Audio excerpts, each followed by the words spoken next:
they're coming this way, right? Because if they're coming this way, I don't need to wait. Yeah, we're supposed to, wait for a while. Yeah, I believe they are. They're still scheduled, so I believe they are. So I can put the microphones in. Hmm? Because the reason we didn't put the microphones in is because we thought they were coming this way. I still believe But they're coming this way now. I believe they are. If I'm they're sure coming, they changed. I should be able to put in microphones. I shouldn't have to put it in after them then. I honestly don't know. Let me see if we can find Alex for you. Ask Alex. Alex.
Prime Minister of Barbados, the Honourable Mayor Amor Mortley, President of the European Commission, Ms. Ursula von der Leyen, Honourable Ministers of Cabinet of the Government of Barbados and other government officials, members of President von der Leyen's delegation and Cabinet, ambassadors of member states of the European Union, captains of industry of the Barbadian and European private sectors, respectively, members of the press, ladies and gentlemen, good morning to all of you. Good morning to all of you. Certainly, it's a pleasure to welcome you to Ilaro Court, the official residence of the Prime Minister of Barbados. My name is Chad Blackman, the Minister in the Ministry of Economic Affairs and Investment, and I will be your moderator for this morning's proceedings. Certainly, I want to say how great it is for us to be here this morning on a very historic occasion. And why is that? Not only is it the first official visit to Barbados of President von der Leyen, the President of the European Commission, to this country, and I'm told to the region, but equally, it's the first time that the President of the European Commission is coming also to Barbados and to the region. But certainly, I'm of the view, and I'm hopeful that this is not going to be your last. And we welcome you once again to not only our shores, but to the Caribbean. Ladies and gentlemen, we're here to witness the most recent and tangible expression of outputs between the strong collaborative efforts and relationship between Barbados and the European Union. Today we will witness the signature of the letter of intent between Export Barbados and Biomedics, and we will also mark the launch of Renew Stable Barbados project. I will now invite Minister of Industry, Innovation, Science and Technology, the Honourable Marcia Kettle, to give you some remarks.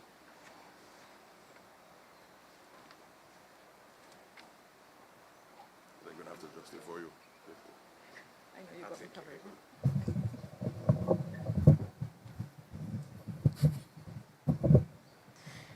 Thank you. Thank you. Good morning, Prime Minister, Your Excellency, distinguished friends and colleagues all. Good morning. It is an honor to be here this morning reflecting on the fact that in 2018, when we came to service as a government, in framing the Barbados Economic Recovery and Transformation Plan, there was one way in which we thought that the Barbados economy and country would be able to distinguish ourselves as we got onto the business of recovery, but then transformation. And we identified that in the BERT, what we call BERT 1.0, as a high-skill, knowledge-based economy. We are now at BERT 2.0, having successfully achieved recovery and being on to growth and transformation. And today marks one of many efforts to be able to bring that high-skilled, knowledge-based economy to the way in which we craft opportunities for the people of Barbados, and in fact, the way in which we show what Barbados can bring to the world in collaboration with our partners and in the context of the multilateral system. Now, the truth is that the populations that are represented in this region are greatly underrepresented in biotechnology and biomedical research. Barbados has developed quite a bit of information about ourselves and about our populations, and we now have an opportunity through the use of molecular technology and artificial intelligence research to bring those methodologies to bear on the data that we collect in order to understand what are the health profiles of people who look like us and sound like us and move through life like us. We believe that once we understand that better, especially as it relates to cardiomolecular diseases, that we can bring that knowledge to the world, and that we can also create a space where others can come and do research and create innovative cutting-edge technology to solve medical problems for us and for the rest of the world. And so that is one of the reasons that it gives us great pleasure to be able to launch this biomedics cooperation with Export Barbados, and with a company that has excelled in being able to create knowledge campuses in cities and in other parts of the world. We believe that Barbados can be one big campus to know more, to show the world more, to teach the world more in products and solutions that solve problems. And so I'm very pleased to be able to participate in this signing. We've been led from our side by Mark Hill, the head of Export Barbados, who will represent us in the signing. And he has had very strong conversations with Dr. Tadona and the team from Biomedics. And we cannot wait to see everything that this partnership will produce. Thanks so much.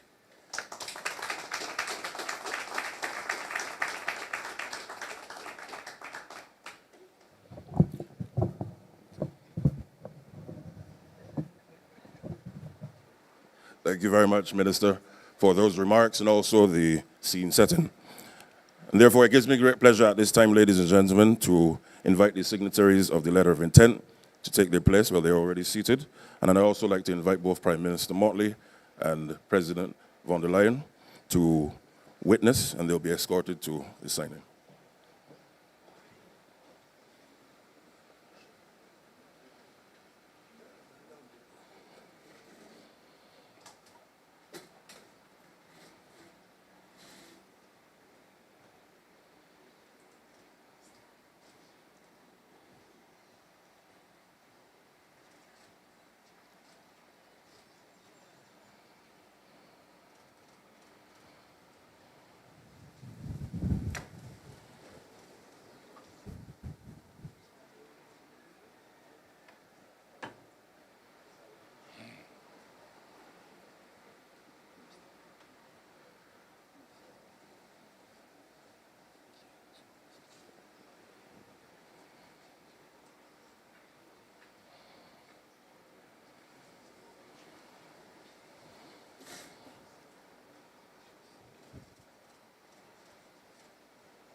You might have to sit.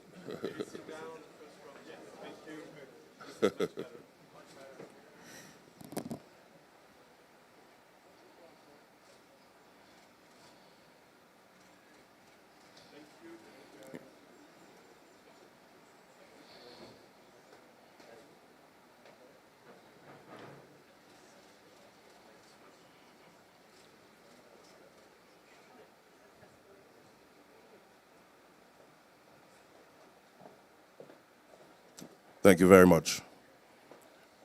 May I now invite Senator the Honorable Lisa Cummins, Minister of Energy and Business Development, to provide for us an overview of the Renew Stable Barbados project. Minister.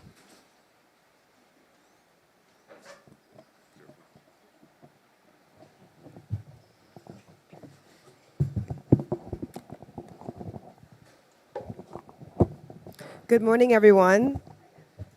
Prime Minister, Madam, okay, I think I'm getting it right here. Good morning, everyone. It is my privilege to be here this morning to share just a brief, for a few moments about the Renew Stable project. We have the principals here. I'm happy to have the CEO here with us from France and the other principals of the HDF project here in Barbados.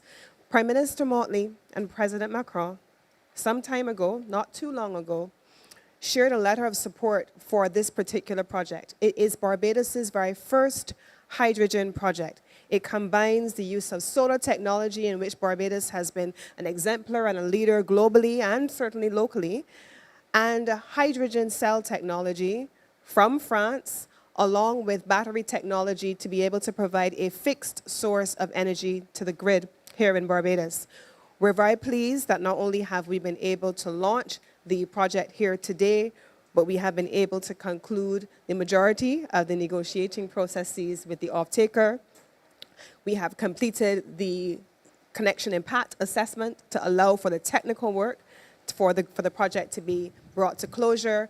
And we have seen with the European Union a landmark collaboration of a number of development partners. We have seen the Global Climate Fund come on board, the European Investment Bank, Inter-American Development Bank, IDB Invest, and the International Financial Corporation of the World Bank working in support of this project. And an important part of it for Barbados is the syndication of local and domestic financial partners alongside our development partners. And so not only has this been a flagship project for in the energy sector and the technology sector as well, given the use of hydrogen cell technology, but it has been an outstanding partnership with the European Union, and I want to celebrate the partners who are here today.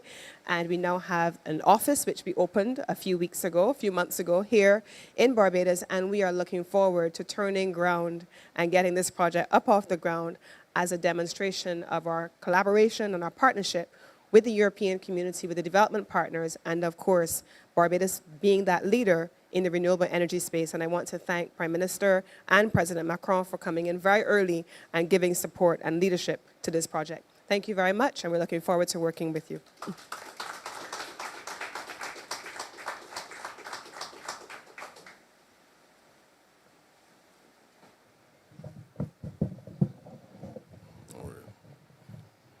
Thank you very much, Minister. It's very clear, as you can see, ladies and gentlemen, there is a lot happening between Barbados and the European Union.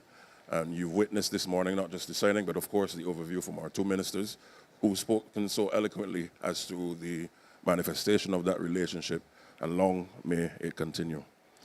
Ladies and gentlemen, at this time, we will now commence the press conference, and may I invite both Prime Minister Motley and President von der Leyen to come to the podium, and we'll invite Prime Minister Motley to make her statement first, followed by President von der Leyen, and then, of course, we open to the press at their wish this morning.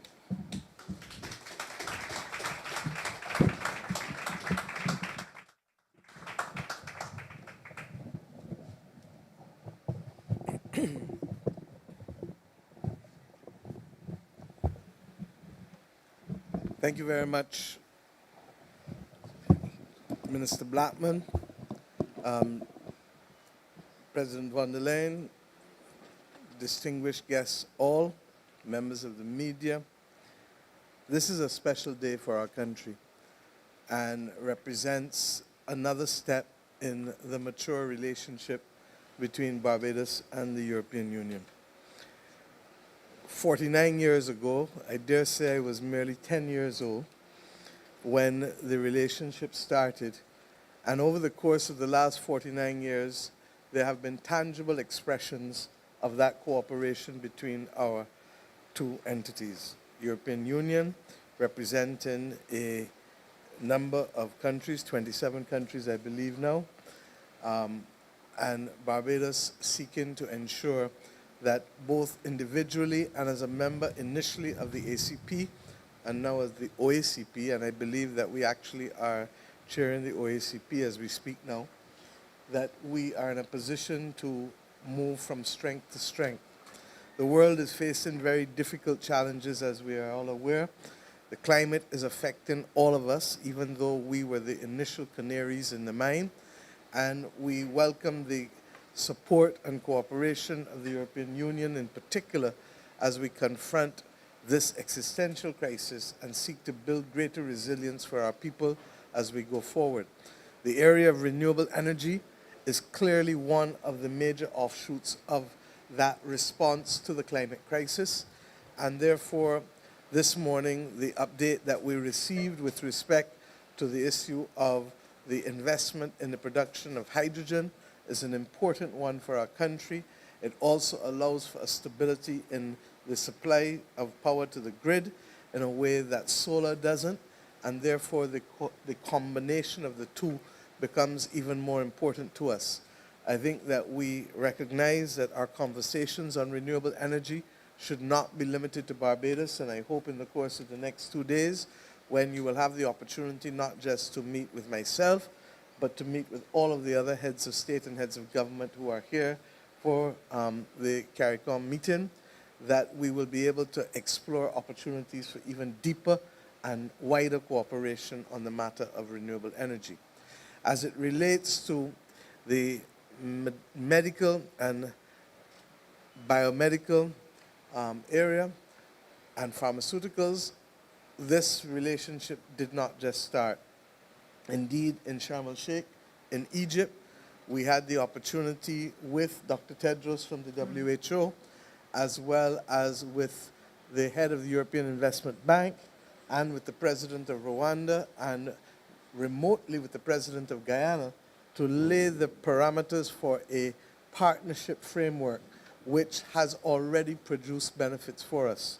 It is due to the cooperation of the European Union that Barbados was able to launch its white book with respect to the regulatory framework for the pharmaceutical industry, and we thank you publicly for that.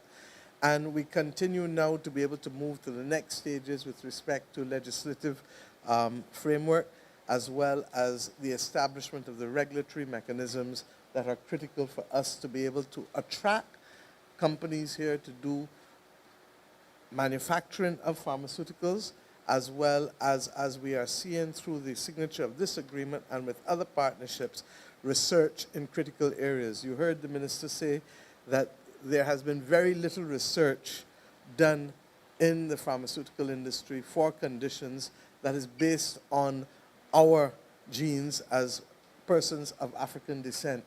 Indeed, the numbers for diabetes, I'm told, that are available, less than 7% of the persons tested come from African background. And to that extent, it is of great concern to us, because I often say in our country that we are suffering from a diabetes epidemic.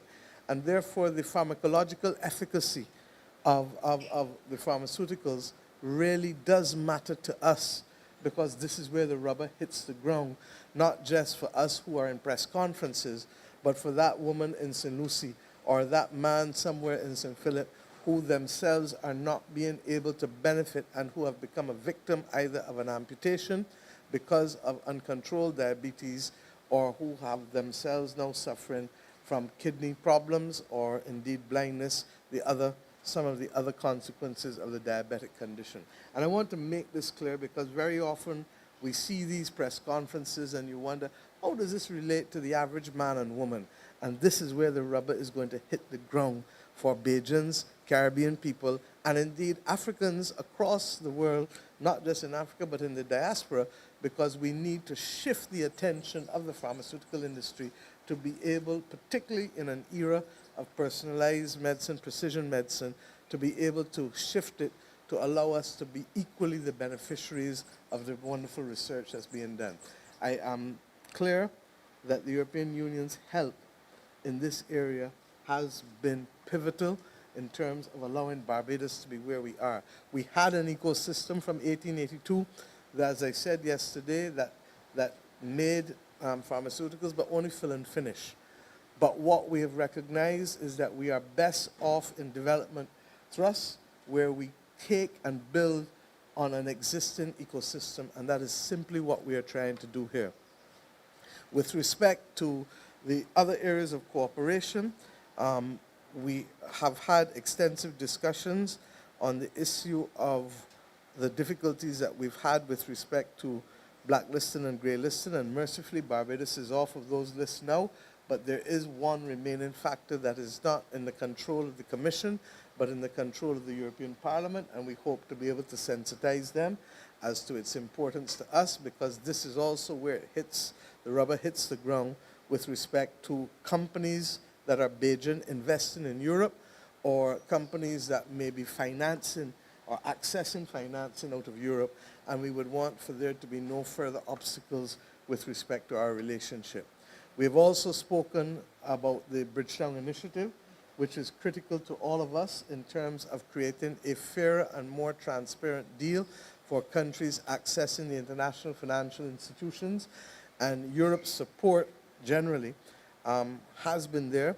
There are some things that we have still to do, and we would want to see greater participation in the belief that per capita income alone cannot be the basis for accessing concessional financing or grant financing as we fight this climate crisis, which we didn't start, but that we need to be able to also have a clear understanding of vulnerability, in particular climate vulnerability, and in particular with respect to the acknowledgement that many small island developing states face wipeout risk.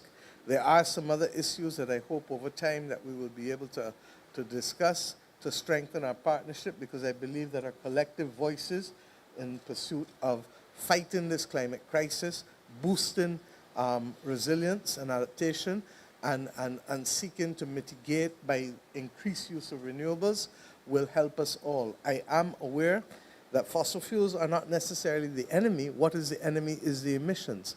And if there are those persons who believe strongly that there are other ways, then we should be increasing significantly the investment to decarbonize the fossil fuels rather than simply denying the existence of the climate crisis. So with these words, I'd like to formally thank you and welcome you. There are other areas of cooperation, but I am conscious of the time and simply say that whether it is in terms of satellite communication, digital cooperation, AI, both you and my minister were at the summit last week in Paris related to AI, the issue of AI regulation and AI possibilities, and then of course the very difficult issue of cybersecurity risk, and we've already benefited from the European Union in our own preparations for the legislation with respect to that. So let me also thank your representatives in Barbados, Ambassador Gosha. Everybody knows Gosha. And to say that not only there, but also the representatives of the European Investment Bank, more particularly as expressed in the debt for climate swap, which has just recently been completed, which has been truly innovative in terms of not allowing the benefits of the debt swap to be taken year by year by year over 15 years, but to take it and aggregate it such that the capital investment that is being made with respect to the South Coast Sewage Treatment Plant comes up front rather than having to wait 15 years for the benefit of that debt swap. So with a lot is happening, but more importantly than anything, your presence here speaks volumes. You are the first woman to head the European Commission, and that in and of itself, I know is a matter of immense pride for us. And like me, I know that you have come not to be the first, not to be the last, but to ensure that others can come after you. Secondly, you are the first president to visit Barbados and the Caribbean, and to that extent also, at this point in time when Europe is facing its own challenges, and when Europe, as recent as the beginning of this week, had a summit to be able to determine how best it is going to address the challenges that go fundamentally to the heart of Europe's stability, that you are still here speaks volumes to us and about the importance of this partnership, not just with my own country, Barbados, but with the Caribbean community. And I look forward to being able, therefore, to work with you in a mature way that will bring value to our countries and to our people. Thank you very much.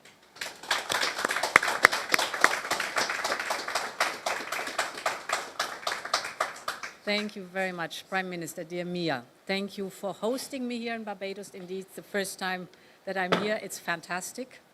It's a big, big pleasure for me to join not only you, but also our partners at the CARICOM Summit.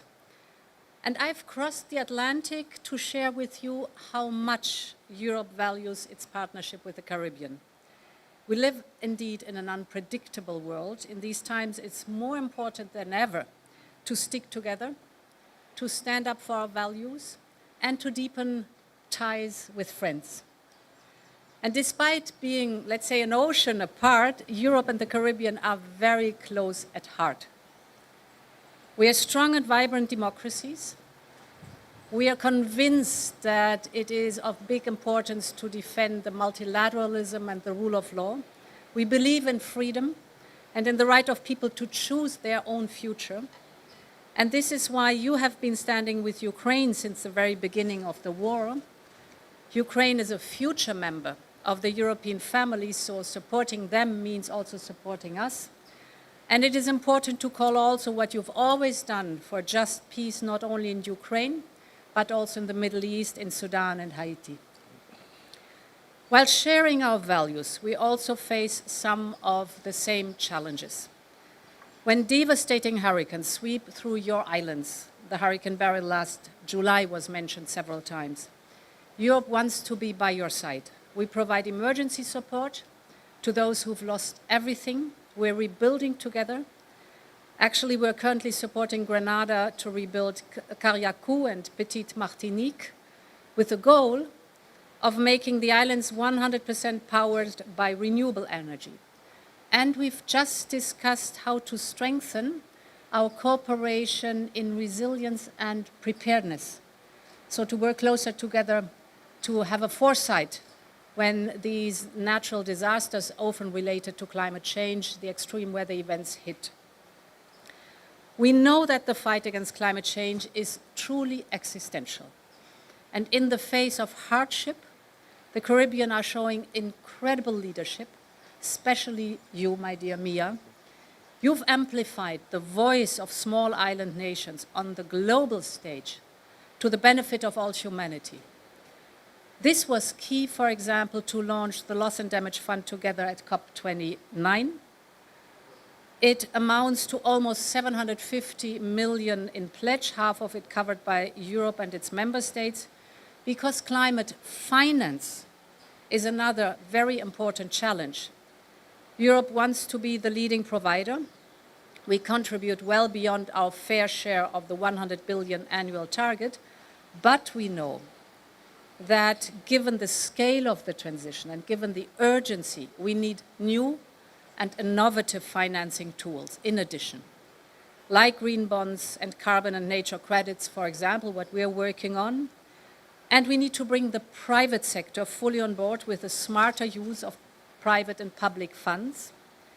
With your Bridgetown initiative, dear Mia, you are leading the way to making green and development financing fairer, more accessible, more affordable, so that the climate targets can be met. Another initiative you mentioned, it is renewable energy. At COP28, we agreed on global targets for renewable and energy efficiency. We want to triple renewable energy and double energy efficiency by 2030. And to implement these goals, we created the Global Energy Transition Forum, because only what gets measured get done, and we need really that the goals on paper are done on the ground and are materializing there and implemented. And this year, Barbados joined the Global Energy Transition Forum. I'm very, very glad about that. That's great. It will allow us to deliver concrete projects on the ground and unlock more investment for the transition, and I hope that many Caribbean nations will follow your example. This brings me to our bilateral work. The starting point for us is our investment program, Global Gateway. That's the investment program abroad for partners. It is already at work here in Barbados and across the Caribbean. And together with Hydrogène de France, we've just signed the first green hydrogen storage project in Barbados.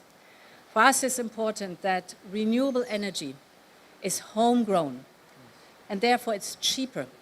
It gives you energy independence, and it gives you energy security, and it is the energy of the future because it's clean energy.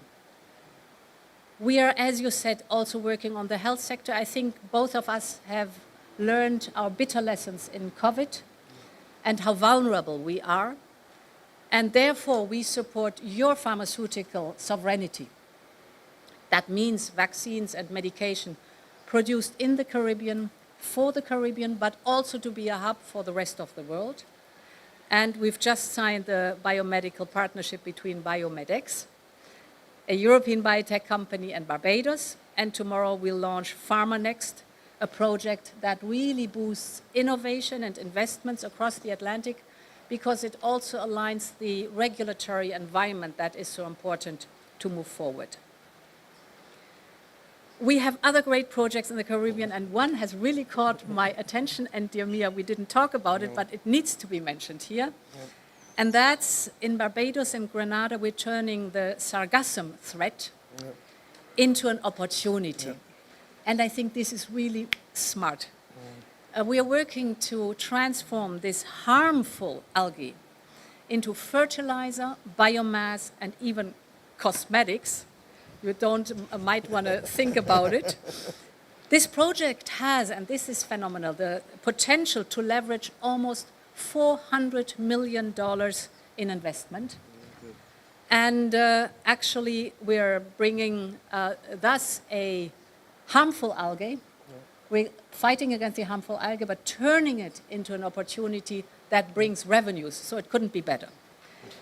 Finally, we're bringing the Caribbean closer together and closer to us with digital connectivity.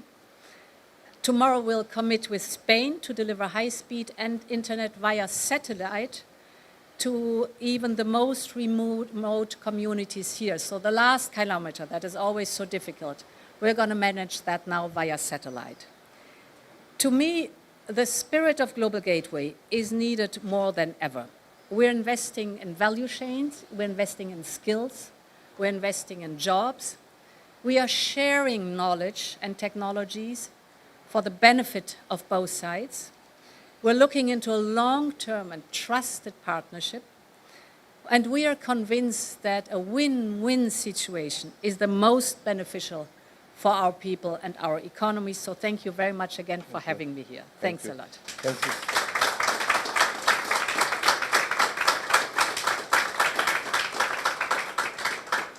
Thank you, dear Ursula. And may I say, I've said to Ursula that Barbados is hosting CariFesta in August. Yeah.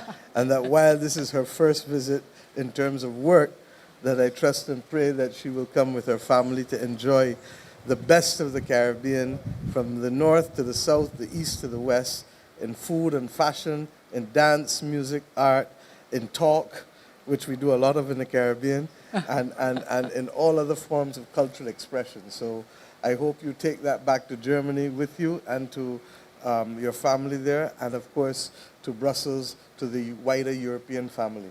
Thank you, and God bless. Thank you. Thank you. Thank you. Thank you. Thank you, my dear. Thanks a lot. Thank you so much. Thank you. I think we go now to the living room to take some photographs. Thank you. Thank you very much. There were no questions, I don't think, right? You didn't want any questions? You're the boss. No. Nothing? 1, 2, 3, gone.